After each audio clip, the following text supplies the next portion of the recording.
Hello and welcome to another Star Wars Top 5 list, and today we're dealing with a topic that's been requested over and over again, and that's the top 5 Republic ships. And when I say Republic, I mean the Republic as it existed during the Clone Wars, and when I say ships, I mean primarily capital ships. And hey, if you guys enjoy this list, make sure that you subscribe and hit the notification bell so you can be the first to see my newest videos. Before we really get into things, I just want to outline a few rules that I used while making this list, and the first is that I'm considering content from both Legends and current canon. The second is that I've grouped various ships together where they're similar, so for example, the Republic used various versions of Star Destroyers from Victory to Tector classes.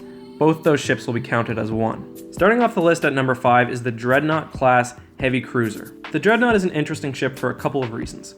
The first is that despite its name, it's actually under a kilometer long. The second is that it's probably the most ubiquitous ship in all of Star Wars history. This thing has been around forever, and almost every faction used it at one point or another. The Dreadnought being number 5 on this list really shows the degree to which the Empire militarized after forming, because it probably wouldn't even be in their top 30 ships. Like I said, it's quite small and really operates more as a medium support ship or a cruiser than a full-on capital ship. While making this list, I was unsure whether I was going to include the Acclamator assault ship or the Dreadnought, and I ended up going with the Dreadnought obviously, and that's mostly because it's more properly suited for combat, where the Acclamator seems to be more of a carrier/combat hybrid. So it's probably unsurprising then that the Dreadnought has quite a bit more firepower and a much stronger hull than the Acclamator class. And for all those reasons, the Dreadnought class heavy cruiser is the 5th most powerful ship used by the New Republic, but it probably has the number 1 coolest name. Number 4 is the Praetor class battlecruiser, an old but nonetheless impressive ship.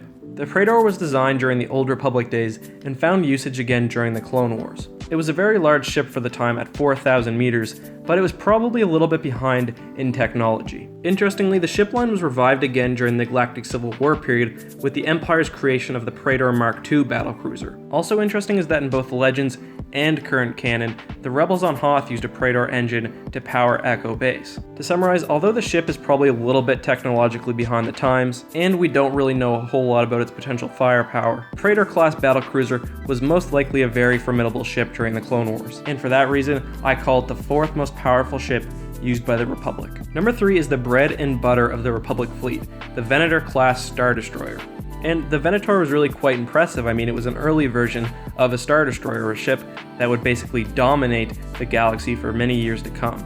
The ship had decent size and good shielding, but it really best operated as a carrier rather than a frontline assault ship. And at that point, although it could carry hundreds of starfighters, its offensive potential was a little limited. And really, its cannons were more used to protect against starfighters rather than to engage in ship-to-ship combat. Notwithstanding everything I just said, the Venator class ship is still extremely powerful, and really, without it, we wouldn't have the number 2 ship on the list, the Imperial Class Star Destroyer. So when I say Imperial Star Destroyer, I'm actually focusing on all of the Star Destroyers used by the Republic during the Clone Wars. So that also includes the Victory and the Tector classes. And I cite the Imperial for a couple of reasons. And the first is that it's definitely the most well-known, and the second is that it's probably the most powerful of them all. The Imperial, or as it was known during the Clone Wars, the Imperator, was truly an impressive starship. There are a few things that I think give the Imperial class ship an edge in battle over the Venator. The first is that it's almost 50% larger, and I think that extra space is used quite well. The Imperial is able to carry ships into battle almost as effectively as the Venator. However, it has 3 to 5 times as many offensive ship-to-ship weaponry systems. So if a Venator and Imperial came across each other, the Imperial would probably be able to blast the Venator out of the sky quite easily.